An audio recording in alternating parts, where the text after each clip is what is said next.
Muy buenas. ¿Alguna vez nos hemos parado a pensar de dónde sale toda esta increíble variedad de vida que vemos en la Tierra? O sea, ¿cómo es posible que tengamos millones y millones de seres vivos tan distintos? Pues bueno, hoy vamos a meternos de lleno en uno de los grandes misterios de la biología. ¿De dónde salen las especies? Vale, antes de meternos en faena, vamos a lo más básico.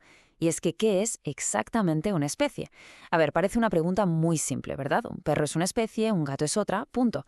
Pero en biología casi nada es tan fácil. Y esta preguntita, es la llave para entender todo lo que viene después. Mirad, aquí tenemos un león y un tigre. Claramente dos animales distintos, dos especies. Pero ¿qué pasa si se cruzan? Pues que pueden tener crías, como el famoso ligre. Y aquí es donde se complica la cosa. Si pueden tener descendencia, ¿por qué no son la misma especie? Pues la clave está en algo llamado esterilidad del híbrido. Vamos, que el ligre, por muy impresionante que sea, no puede tener sus propias crías. Es un callejón sin salida evolutivo. Y este es el lío que nos obliga a afinar nuestra definición. Y por eso, la definición que más se usa en ciencia, el concepto biológico de especie, es esta. Son grupos que pueden cruzarse en la naturaleza y, atención, producir descendencia que sea viable y, sobre todo, fértil. No vale solo con tener una cría, como el ligre. Esa cría tiene que poder tener sus propias crías. Esa es la clave de todo, la fertilidad de la siguiente generación. Bien, entonces, si para ser una especie la clave es poder reproducirse, para crear una nueva especie, la clave tiene que ser justo lo contrario, impedir que se reproduzcan. Y ese es el concepto estrella de hoy, el aislamiento reproductivo. Es como levantar un muro invisible entre dos grupos. Una vez que ese muro está ahí, la evolución empieza a trabajar por separado a cada lado. Y con el tiempo, ¡zas!, tienes dos especies donde antes había una. Venga, pues vamos a abrir el primer expediente. Se trata del método más clásico, el más común, por así decirlo, para fabricar especies. Lo hemos llamado la gran división. Y el guión es sorprendentemente simple, casi como una obra en 3 actos. Primero, tienes una población de organismos, todos juntos y revueltos. Segundo, pasa algo. Surge una barrera física, yo qué sé, un río que se desvía, unas montañas que crecen, algo que los separa en dos. Y tercero, el tiempo. Pasan miles, millones de años, y cada grupo va a lo suyo, acumulando cambios, adaptándose a su lado de la barrera, hasta que llega un día en que son tan distintos que aunque se volvieran a juntar, ya no podrían tener descendencia. Esto es un ejemplo perfecto. Imaginemos a estas hormigas. Viven su vida tranquilamente, hasta que un día un río decide cambiar su curso y, ¡alá!, parte su mundo en dos. Lo que antes era un paseíto para visitar a los parientes, ahora es un océano insuperable. A partir de ese momento, cada grupo está solo. Empiezan dos caminos evolutivos paralelos. Y si buscamos un ejemplo real y además a lo grande, no hay nada como el Gran Cañón. Cuando esta maravilla se formó, no solo creó un paisaje increíble, sino que también actuó como una barrera infranqueable para una población de ardillas. El resultado, hoy en día, es que en el borde norte tenemos una especie, la ardilla de cola blanca, y en el borde sur otra muy parecida pero distinta, la ardilla de Harris. Son primas hermanas separadas al nacer por un abismo, especiación alopátrica en estado puro. Vale, y ahora vamos a algo todavía más bestia, un evento geológico que partió un océano en dos. Hace unos 3 millones de años no existía Centroamérica como la conocemos. El Pacífico y el Caribe eran un solo mar. Pero entonces, muy lentamente, emergió el Istmo de Panamá. Se levantó una lengua de tierra que conectó Norte y Sudamérica, sí, pero que también levantó un muro definitivo entre las poblaciones marinas de un lado y del otro. ¿Y qué pasa después? Pues mirad estos camarones pistola. Lo alucinante es que si coges una especie del Pacífico y buscas a su pariente más cercano, su primo hermano evolutivo, no está en el Pacífico, está justo al otro lado, en el Caribe. El Istmo actuó como una máquina de crear especies, generando docenas de parejas de especies hermanas, una a cada lado del muro de tierra. Y hoy son tan diferentes que ya no pueden cruzarse.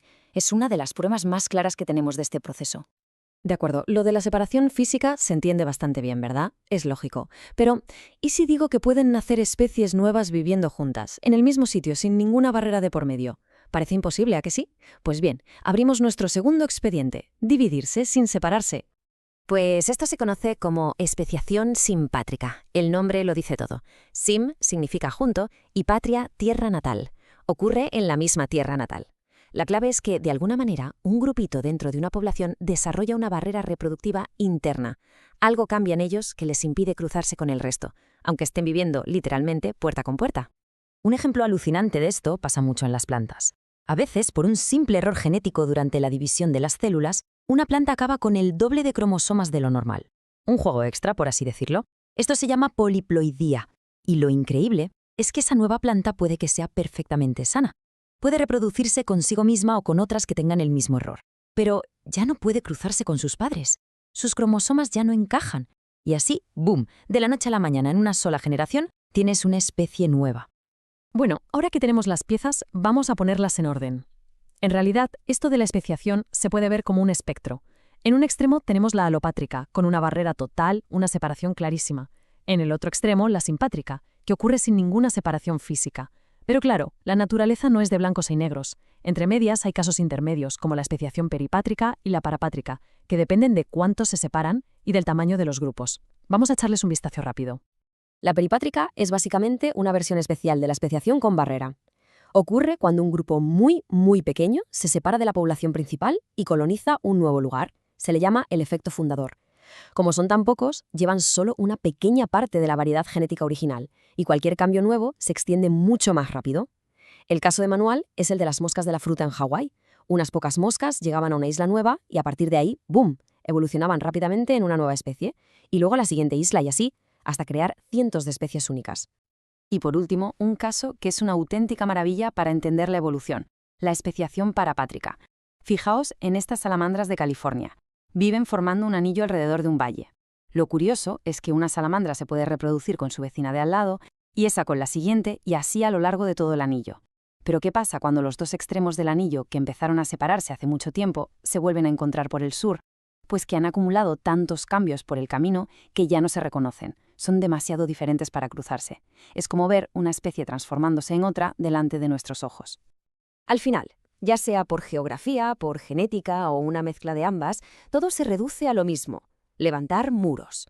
Esas barreras reproductivas son la clave de todo. Son el mecanismo, la herramienta, son, en definitiva, el motor que impulsa la increíble creatividad de la vida. Y estos muros pueden aparecer en momentos distintos. A veces actúan antes de la fecundación. Por ejemplo, dos especies cantan canciones de apareamiento diferentes y no se entienden, o se reproducen en épocas del año distintas.